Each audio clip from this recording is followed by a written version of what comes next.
Hi all, ನಾನು ಅರ್ಚನಾ.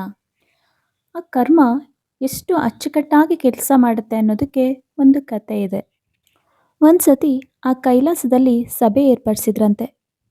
ಎಲ್ಲ ದೇವತೆಗಳು ಆ ಸಭೆಗೆ ಸೇರಿದ್ರಂತೆ. ಯಮನು ಕೂಡ ಆ ಸಭೆಗೆ ಬಂದಿದ್ರು. ಇನ್ನೇನು ಯಮ ಆ ಸಭಾಭವನಕ್ಕೆ ಪ್ರವೇಶ ಮಾಡಬೇಕು ಅಂದಾಗ ಮರದ ಮೇಲೆ ಒಂದು ಗುಬ್ಬಚ್ಚಿ ಕೂತಿತ್ತು.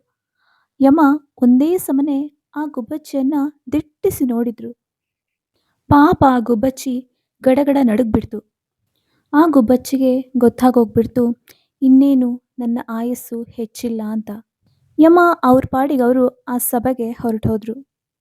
ಇನ್ನೇನು ಅದೇ ಸಮಯಕ್ಕೆ ಗರುಡ ವಾಹನನಾದ ವಿಷ್ಣು ಆ ಸಭೆಗೆ ಆಗಮಿಸಿದ್ರು. ವಿಷ್ಣು ತನ್ನ ಗರುಡ ವಾಹನನ ಹೊರಗಡೆನೆ ನಿಲ್ಲಿಸಿ ಸಭೆಯ ಒಳಗೆ ಹೋದ್ರು. ಗರುಡ ರಾಜ ತನ್ನದೇ ಪ್ರಜೆಯಾದ ಆ ಹೆದರಿದ ಗುಬ್ಬಿಯಿಂದ ಎಲ್ಲ ವಿಷಯಗಳನ್ನ ತಿಳ್ಕೊಂಡು, ಓ ಮರಣ ಭಯನ, ಹೆದರ್ಕೋಬೇಡ ಅಂತ ಹೇಳಿ ಗರುಡ ತನ್ನ ರೆಕ್ಕೆಯ ಮೇಲೆ ಆ ಗುಬ್ಬಿಯನ್ನು ಕೂರಿಸ್ಕೊಂಡು ಸಪ್ತ ಸಾಗರವನ್ನ ದಾಟಿ ಹಾರಿ ಆ ಗರುಡ ಯಾವುದೋ ಒಂದು ಗುಹೆಯಲ್ಲಿ ಆ ಗುಬ್ಬಿಯನ್ನ ಇರಿಸಿದ. ಅಷ್ಟೊತ್ತಲ್ಲಿ ಸಭೆಯೂ ಕೂಡ ಮುಗ್ದಿತ್ತು. ಗರುಡನನ್ನ ನೋಡಿ ಯಮ ನಕ್ಕ. ಗರುಡ ರಾಜ ನಾನು ಗುಬ್ಬಚ್ಚಿ ಅಲ್ಲ ಅಂತ ಹೇಳಿ ನಗೆ ಬೀರಿದ. ಯಮ ಇನ್ನೂ ಜೋರಾಗಿ ನಕ್ಕು, ಎಷ್ಟೊಂದು ಆಶ್ಚರ್ಯ ಎಂದ್ರತ್ತೆ. ಆ ಗುಬ್ಬಿಯ ಮರಣವು ಮರುಕ್ಷಣವೇ ಸಪ್ತ ಸಾಗರದಾಚೆ ಇರುವ ಯಾವುದೋ ಒಂದು ಗುಹೆಯಲ್ಲಿನ ಹಾವಿನ ಬಾಯಿಯಲ್ಲಿ ಇತ್ತು. ಈ ಪುಟ್ಟ ಪಕ್ಷಿ ಮರುಕ್ಷಣವೇ ಆ ಸಪ್ತ ಸಾಗರದಾಚೆ ದಾಟಿ ಹೇಗೆ ಹೋಗುತ್ತೆ ಎಂದು ಆಶ್ಚರ್ಯಪಟ್ಟಿದೆ.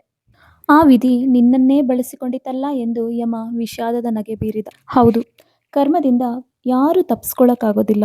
ಆದರೆ ಧ್ಯಾನವನ್ನು ಮಾಡಿ ಆ ಕರ್ಮವನ್ನೇ ನಾವು ಕರಗಿಸ್ಕೋಬೋದು.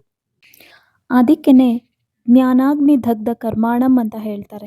That is the fire of knowledge burns up all reactions of sinful activities ಅಂತ. ಅಂಥದ್ದೊಂದು ವಿಸ್ಡಮ್ ಅಥವಾ ಜ್ಞಾನ ಆ ಧ್ಯಾನದಲ್ಲಿ ನಮಗೆ ಸಿಗುತ್ತೆ. Thank you so much.